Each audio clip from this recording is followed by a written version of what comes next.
पति को अपने किए पर बहुत अफ़सोस होता है और वो अपनी पत्नी से माफ़ी मांगना चाहता है। वो दौड़कर घर जाता है, लेकिन अफ़सोस उसकी पत्नी घर पे नहीं होती, वो हॉस्पिटल में होती है। जब वो हॉस्पिटल में जाता है तो वेट कर रहा होता है अपनी पत्नी का कि कब मेरी पत्नी आएगी और मैं उससे अपनी गलतियों की माफ़ी मांगूंगा। इतनी ही देर में डॉक्टर आते हैं और डॉक्टर बोलते हैं, आई एम सॉरी, हम आपकी पत्नी को नहीं बचा पाए। तो मैं गीता गुप्ता, स्वागत है आप लोगों का मेरी आज की एक नई सच्ची कहानी में। जय माता दी। और अगर आपको वीडियो अच्छी लगे तो प्लीज़ वीडियो को लाइक कर देना, और अगर चैनल पर नए हैं तो चैनल को भी सब्सक्राइब कर देना। दोस्तों, ये घटना है उत्तर प्रदेश की, जहाँ एक हस्बैंड वाइफ थे। उन्होंने एक दूसरे से प्यार किया था, काफ़ी सालों तक एक दूसरे से साथ रहे थे। उसके बाद उन्होंने शादी की थी। लड़की का नाम नीलम होता है और लड़के का नाम अजय होता है। दोनों ने शादी की थी। शादी के बाद 2 हफ्ते तक वो छुट्टी पे था, घर में रहते हैं, खूब एंजॉय करते हैं, साथ में रहते हैं। 2 हफ्ते बाद वो सुबह ऑफिस के लिए जाने के लिए जैसे ही उठता है, वो शीशे के सामने जब बाथरूम में जाता है तो वो देखता है कि उसके फेस पे अजीब अजीब शक्लें बनी हुई हैं। उसे ये देखकर बहुत गुस्सा आ जाता है। ये शक्लें उसकी पत्नी ने बनाई थी, जो कि बहुत ही मासूम थी, जो यह चाहती थी कि जब मेरे पति ये शक्लें देखेंगे तो वो हंसेंगे और मुझे आकर गले से लगा लेंगे, खुश होंगे इस हरकत पर। वो बेचारी मासूम सी पत्नी, उसे नहीं पता था कि उसका पति ये सब देखकर गुस्सा हो जाएगा। वो जब ये देखता है तो अपने पत्नी के पास आता है और उस पर चिल्लाता है। वो फिर चिल्लाकर किचन में जाता है, जैसे कि वो रोज़ सुबह कॉफ़ी पीता था, कॉफ़ी के लिए जाता है। तो उस दिन उसकी पत्नी ने कॉफ़ी नहीं बनाई होती। जब कॉफ़ी नहीं बनाई होती तो उसे और तेज गुस्सा आ जाता है। अब वो अपनी पत्नी के पास आता है, कुछ नहीं देखता, और एक के बाद एक थप्पड़ अपनी पत्नी के गाल पर लगाता जाता है। जब उसे मारता रहता है और बोलता भी रहता है कि मैंने तुमसे शादी की है अपना परिवार बनाने के लिए, मैं कोई बच्चा नहीं हूँ जो तुम्हारे साथ खेलूँ। तुम ये हरकत करती हो, मैं बच्चा नहीं हूँ, और क्या फिल्मी दुनियाओं की तरह ये सोचती रहती हो, ऐसा होगा वैसा होगा। फिल्मी दुनिया से बाहर निकलो, अपना घर देखो, अपने बच्चे देखो, घर देखो। ये क्या फिल्मी दुनिया बहुत पीछे छोड़ चुकी हो, अब अपना घर देखो, शादी हो चुकी है तुम्हारी, इतनी बड़ी हो गई हो, बच्चा नहीं हो। बहुत मारता है अपनी पत्नी को, जब तक मारता है जब तक उसकी पत्नी ज़मीन पर ना गिर जाए। और ये सब बोलने के बाद में अपनी पत्नी को बोलता है, आज मैंने अपने दोस्तों को डिनर पर इनवाइट किया है और मैं चाहता हूँ कि किसी भी चीज़ की कोई कमी ना रहे। ध्यान रखना इसका अगर किसी भी चीज़ की कमी रही तो अच्छा नहीं होगा, तुम पर अफसोस होगा। ये कहकर वो निकल जाता है। उस दिन वो काम पर नहीं जाता, अपने दोस्त के यहाँ चला जाता है।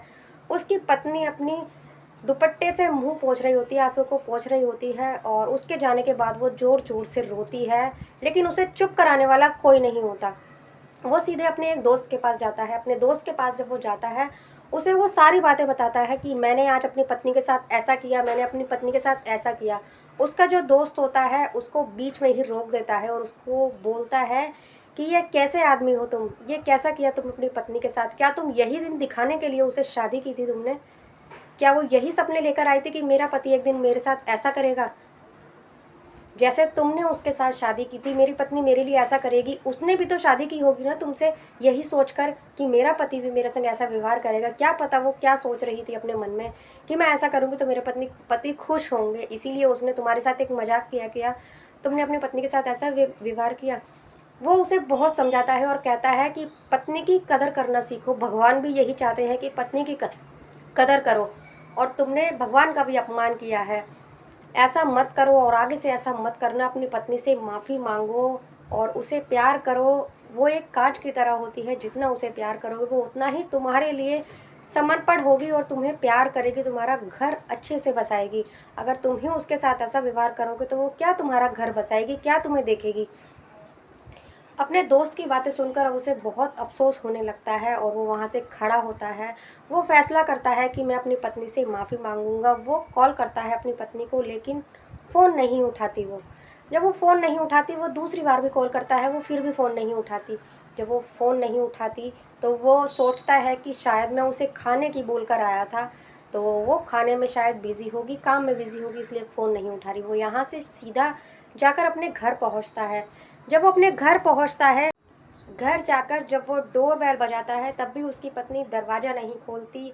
वो बार-बार कोशिश करता है तो दरवाज़ा नहीं खोलती, फिर अचानक उसका फ़ोन बजने लगता है। जब वो फ़ोन उठाता है तो वहाँ से उसका साला बोलता है कि क्या हो गया मेरी बहन को, और उसका फ़ोन आया था, वो हॉस्पिटल में है और उसका फ़ोन आया था कि मुझे बचा लो भैया, मैं बहुत परेशान हूँ, मैं बहुत बीमार हूँ, मुझे आकर हॉस्पिटल ले चलो और मुझे कुछ हो जाएगा, प्लीज़ मुझे आकर बचा लो। मेरी बहन का फ़ोन आया था तो मैं तुरंत यहाँ आया, तो मैंने देखा उसकी हालत ठीक नहीं थी तो मैं उसे हॉस्पिटल लेकर गया हूँ, वो हॉस्पिटल में ही है, आप यहीं आ जाओ।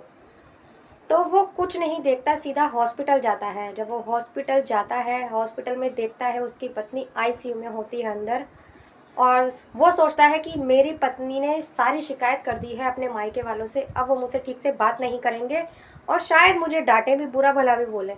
लेकिन वहाँ ऐसा कुछ नहीं होता, उसकी पत्नी ने किसी से कुछ नहीं कहा था। उसे पता लग जाता है कि मेरी पत्नी ने मेरे बारे में अपने परिवार वालों से कुछ नहीं कहा, और वो भी उनके साथ उसका वेट करने लगता है।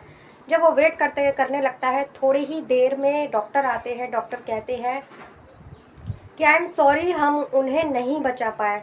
यह सुनते ही वो, उसकी आंखों से आंसू बहने लगते हैं और उसके परिवार वाले भी होते हैं।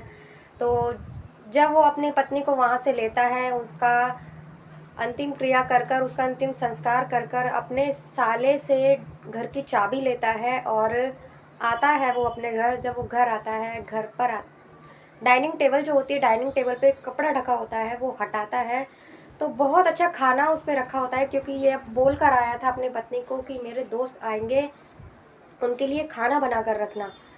तो देखता है बहुत अच्छी अच्छी डिशें बनी होती हैं, बहुत ही स्वादिष्ट खाना बना रखा होता है, उसने ढक कर रखा होता है।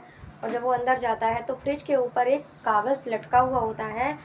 जब वो कागज़ पढ़ता है तो उसमें लिखा होता है कि मेरे प्यारे पति, मुझे माफ़ कर दो, मुझे उम्मीद है कि आपके दोस्तों को और आपको खाना बहुत अच्छा लगेगा, और आज सुबह की गलती के लिए मैं आपसे माफ़ी मांगती हूँ।